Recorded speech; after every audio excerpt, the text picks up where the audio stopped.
And when I tell like other architects in Nigeria, oh, like, why don't we do something with mud? They're like, oh yeah, no. Oh, why don't we do something with bamboo? They're like, no. The stress out here is a lot. Like, you never feel like you're home. Hey guys, I'm here with Ben. I've obviously not vlogged in Scotland in years, like probably 5 years, but Ben said he was here and I was like, great, oh my gosh. Traveling, exploring her hometown. I want to interview him about moving from Nigeria to the US, to Nigeria to the UK. Benny is also a YouTuber and an architect, and we discuss his school of thought, Afrofuturism, discussing architecture, the history of African architecture, and implementing it into the future. So we're going to get into all of that, but right now we're going to eat at my favourite place in Edinburgh. I used to come here every day. I really thought this was going to be like a fancy restaurant or something. And then it's like a roadside. It's nice though. Yeah. I like it. It's basically like this Brazilian crepe place, and I just love them. Like, I love the family, I love the food, so let's go and then we'll sit down and we'll interview. Okay. Coming to Scotland, I mean, it's been so like eye-opening. I feel like I didn't have like an idea of what it looked like. It's very different from the UK, well, England. From London, right? Yeah, it's very different. But I think I like this because it's very old. It looks medieval. Yeah. I was gonna say that, but I didn't want to be like. Yeah, but I like it though. I like it. It's nice. Why did you come to Scotland? I have family here, so my cousins and her kids and her husband moved here like 8 years ago. Okay. So I haven't seen them in like, and we used to be really close growing up. And then, nice. In Nigeria? Yeah. Okay. So let's see if you like my favourite restaurant.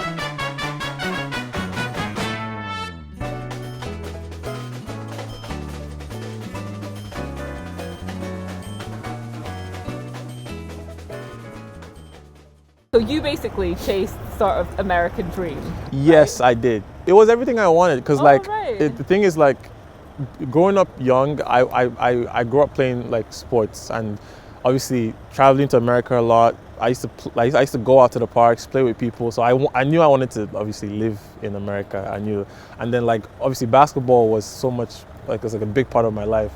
So that was the only way I could get there. Right. So if we take it back. Okay. Where were you born and raised? I was born in Port Harcourt, Nigeria, and then I was raised in Abuja. Amazing. Until I moved.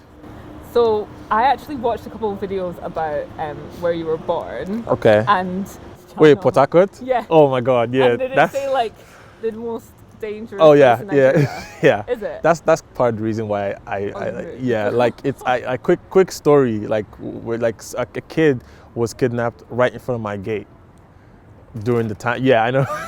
That's so scary. Yeah. When you lived there? Yeah, when I lived there. When I was young at the time. I did primary school there too. Oh, sorry. I'm just gonna collect these. Okay. So now we've collected our crepes. Yeah. First time trying. Would you say this is? Oh no, this is Brazilian, so it's not Scottish food. That's one thing I need to try too. What? Actual Scottish. Yeah. I'm like, what even? Well, haggis, I guess. Yeah, I saw that so many times in cartoons when I was growing up. Haggis. Yeah. Well, pick up because you can't just leave it at the fact that somebody was kidnapped outside your house and leave it at that. I feel that's. Do you know what happened? So during the time of the whole militancy, there's like a big militant issue with like oil and all that. They were kidnapping a lot of people's like kids, like. Well, to get money? Yeah. And then would they give the kid back? Well... Do you know if that kid was okay? Yeah, he got back, obviously. Oh, right, okay. Like, obviously, like, that was a fear, because it could have been one of us, like, well, me, because I was the only one, because all my siblings are way older than me. Oh, right, okay. So they were out the house already. So, like, if I was in the wrong place at the wrong... Like, when I was growing up as a kid, like, I never stepped out of my house. Oh, of the gate? Of the gate, yeah. Like you see all those movies. Were you I was not allowed. Like, I was not allowed. Like, how was that? You know, was it okay for you? So because my dad is an architect, so the way our place was designed, we like it was. I had my basketball court there. I had everything. Obviously, I would have loved to have friends, but it was like that. I think that's how I actually got creative, because I used to imagine myself playing basketball. I used to imagine myself doing different things, and I would just like do it. How was your life in Abuja? How was it living there? That was boarding school. So you're boarding? Yeah, most people go to boarding school. It's not like it's not like London. That it's like a tuition thing. No, it's not. Is that when you realized that you wanted to move to America? Yes, because I started playing basketball. That's the time when I decided, okay, well, I mean, where's the place I could take this to somewhere else, and that's America. So I think that makes sense, and also it's not like you thought, oh, I'm just desperate to get out of Nigeria. There's that thing that everyone has to run away, but I look at things so differently just because I love, like, I always say this, in the best situation I would want to live in Nigeria, because the stress out here is a lot. Like, you never feel like you're home, like, no matter what it is. Like, no matter how long you live somewhere, no matter how comfortable you get, you just never feel at home to be. But then obviously, like, for me, it was more or less just like exploring. Like, I don't want to grow old and be like, oh, I lived my whole life in one place. Like, even though it's like just Nigeria or just America or just England, I don't want to be like, oh, I've lived just here. And then and that's where most, sorry to cut you off, that's where most Nigerians get it wrong, where they just like run away. Well, they not run away, but they leave. They leave Nigeria and then they go to like a different country and then that's it.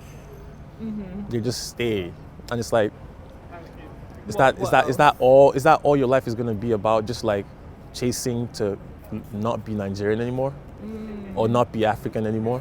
Like, and you think about it, it's like, okay, you leave Nigeria, or you leave anywhere, and then you move to, let's say, the UK, and then that's it. You just keep working, you know what I'm talking about. So yeah, that's the way I think about it. Yeah. So is your end goal to go back to Yeah, Nigeria? definitely. So we've taken it to, you're at boarding school, now you're leaving. Yeah. Where did you go? I went to Boston. Why did you choose Boston? Why did I choose Boston? This is just me being honest. Like, I applied to a whole lot of schools, right? And I got into very few ones. I didn't want to go to a school that was just good at basketball. I also want to go to a school that's good at architecture. Yeah. And then the best one I got into was the one I went to.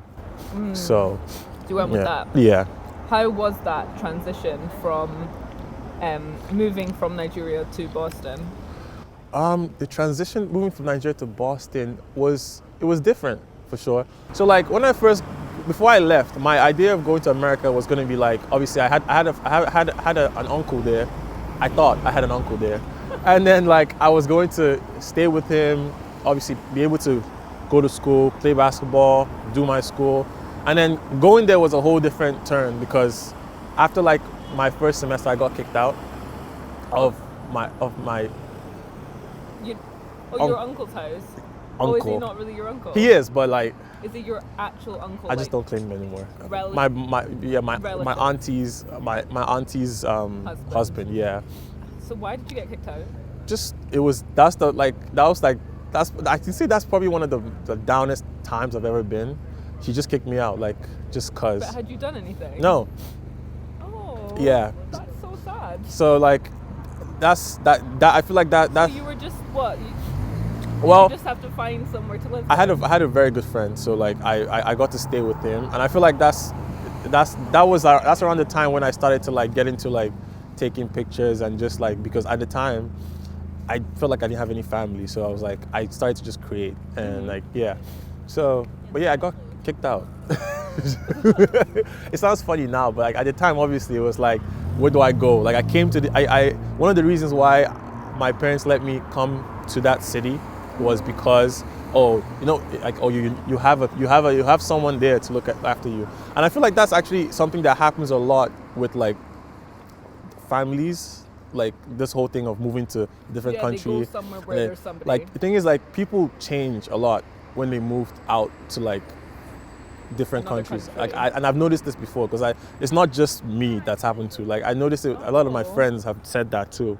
So I was in Boston for 6 years, and I got my bachelor's degree and master's degree in architecture. Yeah. Would you recommend it? If you're like me, well, like, yes. So I'm not too rowdy. I enjoy like partying, and I enjoy. It's not really a party city to be at. It's not like if you're like a Lagos person, like we were talking about earlier. If you enjoy the nightlife and all, yeah, no. But like Boston is like a nice city. You meet a lot of different people and then plus Harvard is right there. I took advantage of that too. I have like certificates from Harvard. Okay, yeah. Cool. So then from Boston, from getting your degrees, you went into architecture. Yeah, I did. Or like I worked. Yeah, like so I worked in architecture. I was already working while I was in school.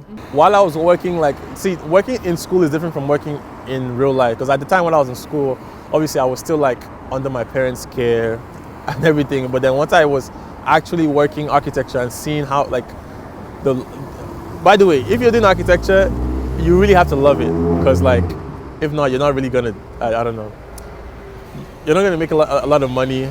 You might not be able to take care of yourself, or maybe that's just me, but I wasn't able to like do that. So, and I knew I had so much more potential to do other things. So that was the reason why I decided to like move and find something else to do. Okay. Yeah. So you did. I didn't want to just stay at a phase where I would just keep working 5 years, 10 years, and there was no career progression.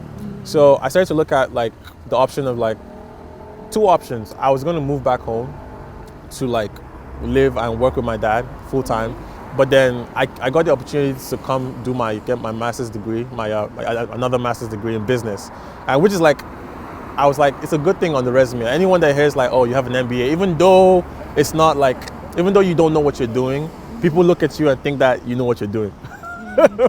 So now, and then I got into Henley Business School, and it's one of like the good business schools for business, one schools for business, yeah. And I mean, and it's also a city where like my older sister went to school, and I've been here for like 4 months now. How are you finding it? It's pretty nice. Like everyone is different. It's different from America. Like I think people have been so welcoming. Oh, so more welcoming like in the UK than America. Oh, yeah, really? yeah. People don't give a damn about you in America. Like people don't. Yeah, like it's and everything is so PC in America. I'm a jokey person. Like I like to make jokes even without knowing here and there. And like in America, I kind of have to be like tiptoeing with what I say. What is the plan? Like, what's your 5 year? What do you want to achieve in 5 years? Do you know yet, or you don't know? What do I want to achieve in 5 years? In 5 years, my master's program, my goal was to make African architecture. Yeah, so like African themes, like the themes of African architecture that was there before colonization. So I really want to like take that as a thing for in the next 5 years. But for me to be able to do that, I would have to be, at a space where I can do whatever I want. So like, whether it be financially or, I mean, it definitely has to be financially. But I mean, I didn't want to say financially because No, but it's a reality. Yeah. So in 5 years, like I see myself being able to do that. Hopefully, already working on that project, like creating Afrofuturistic buildings. Love that. Yeah. Because there's hardly, like in Ghana, a lot of people are just building square concrete. It's just for money. It's just for money right now. Like that's what it is. Like it's the actual African architectural mind has been closed for like 1,000 of years, and it's here. Like I said, this was my thought on my thesis. If I blindfold you and I take you to Rome and I open it up, you can be like, oh, I'm in Rome. I do the same thing, take you to America, New York City, you'd be like, oh yeah, I know where I am. I do the same thing, take you to London, you'd be like, yeah, I know I am. But if I take you to like Nigeria or even Ghana, the only reason why you would know where you are is just because of how rowdy everywhere is. There's no like aesthetic to it. Yeah, no, I actually agree. There's like no like street in one of the areas. It's no aesthetic. And don't get me wrong when I say like it's disorganized, but that's the reality of like I know where I come from. I speak about Nigeria like that, but that's what like yes, there's a big glass building, there's this kind of building, but if you think about it, that's not our architecture. No. So like the reason why there's like brick is because if you look at medieval times, that's what they used here for like the weather. In Africa, we used in ancient times, we used stuff like bamboo, we used stuff like things that we can grow and benefit from. Like one of the I know I've gone off tangent, but one of the kingdoms I researched on is called the Inri Kingdom, which is like, they call it a myth, but there's some truth in it. This was a kingdom like where they didn't allow slave trade, and the economy was solely based off of what they can make. So whatever you can make and grow, you are able to sell and make money off of. Like nothing was imported, nothing was like, wow. Yeah. Where so was it? It's currently in Edinburgh, the borderline of Edinburgh State, Imo State, and Abia State. Yeah, so Abia is my state. So yeah, so the heavy source of like income was palm.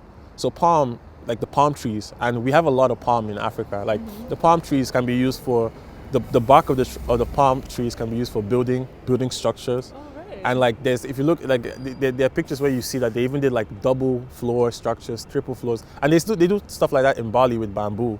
But and then the leaves were used either for like medicine, and then when they do die out, you can use it for a roof over your head.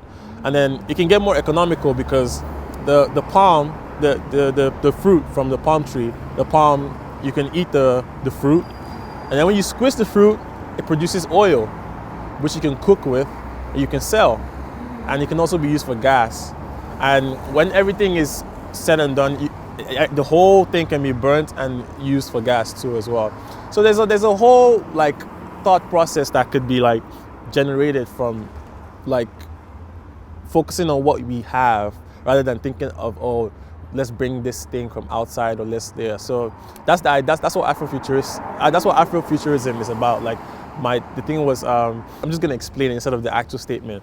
But my idea was that I wanted to uncover like actual African architecture without the obstruction of the West, basically. Love yeah. That. So that is so good because, I mean, I've actually filmed a house made of the raffia palm. I don't know if you saw that video, but yeah, I mean, like what she's done is so incredible. But I think, I mean, that's like, I want to build my own house. I've been talking about it for too long now. But that's what I want. Like, I want traditional African architecture because it doesn't make sense. What's going on right now doesn't actually make sense. Like, I know that I film videos for my channel, but it's hot inside because it's just made with concrete. And then, you know, at least if you have breathable materials like earth or something like that, then it can like breathe in life. But in a tropical climate, like you shouldn't be having like a concrete yeah, exactly. And it's also very channeled towards like capitalism too. Like I know I said obviously like everything's about money, but it's even worse in architecture, in African architecture now, because like no one thinks about like, okay, I'm gonna build this house, it's gonna stay in my family for a long time. Because if you that's the thought that was there then. Like you go to the village, you see like you have like I've gone to my village, I've interviewed like some of my uncles, and then when they tell you, oh, like this is where my family house is, it's been here for like a while, it's made of mud. Like my grandfather's house, my great grandfather's house is still standing. It's right now no one is in there, but it's mud and it still stands. And when I tell like other architects in Nigeria, oh, like why don't we do something with mud? They're like, oh yeah, no. Why don't we do something with bamboo? They're like, no. Like, so what do you think? Why? So do you think it's all capitalism, or do you think it's this mindset? It's definitely the mindset, because like. And by the way, I don't hate like the West. I'm just saying what is true, because I always like you can't really hate it. You lived in. Okay, yeah. No, because people say that a lot. Yeah, but like because and exactly they say, and you live out here, so why are you doing all this? But I mean, it is what it is. But like I feel like like I said, the African mind has been messed up from everything. Like we were taken out of like our own mind in the sense of religion, in the sense of like, it's so crazy how like even African religion is evil. Like I mean, I'm Christian, obviously, but like this, I think about it sometimes. It's like, okay, if you like, I have uncles that still believe in like a lot of like The traditional stuff, but like if you bring it out, if you talk about it, people are like, oh no, that's the devil. But it's like, Who told you that? who told you that? Like who told? Like that's why when I was doing my thesis, all these things started to make me question a lot of things. Because like, okay, who told us that it's better to have a brick building in Africa or a glass building in Africa, where like, or in Abuja, that's a sandy terrain that would always be dirty, where we have to clean and all that. And who told you that like all your gods were not real or not true? So it's a thing to think about. I still haven't uncovered the thought, obviously, because it's a very long topic, and like I've only started talking about this recently, and people are like, oh, what if the idea is stolen? But like, I really don't care if someone else like, what idea is stolen? like the Afrofuturistic idea of like, I'm like, that's not the point. Like, but also it would be good if people were yeah, adopting exactly. it. That's the goal. Like, people need to start thinking in like an Afrofuturistic way, where like, okay, we've had this, and we've had this whole like colonial times. It was fun, nice. Okay, now we can start to take over. You get me? Yeah. I feel like you've got so much value to bring to the sort of African architectural landscape that it would be a shame for you not to do it. Yeah, Not yeah. that I'm trying to like beg you to actually do architecture, but I guess that's what you're saying. That's what you want to do. In like 5 years, 10 years. So yeah, the things, I don't want to be working at a firm. That's like, don't get me wrong. I love architecture.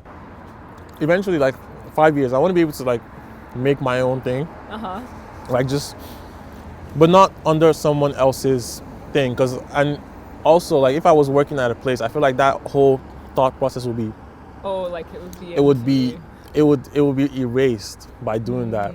So eventually, it would be nice to like, oh, someone's like, oh, I want to build. This is my, like, I see your project. I see what, and this is what I want. So I want to start this movement. So, and then hopefully it can be replicated by other architects, and they can start to like do this. So you're open. So like, let's say somebody watches this video and they're looking to build like an Afrofuturistic house.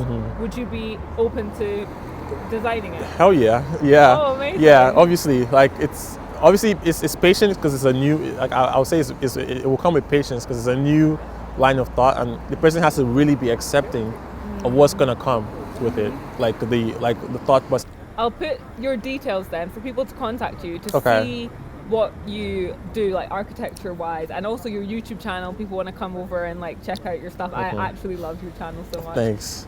Thanks so much for watching, and don't forget to hit that subscribe button and press the bell so you're notified every time. Like, you don't want to like it? Like the like it. Like as well, it. please. And head over and subscribe to Ben's channel as well. Yes. So we can just keep on spreading this good stuff around. Bye.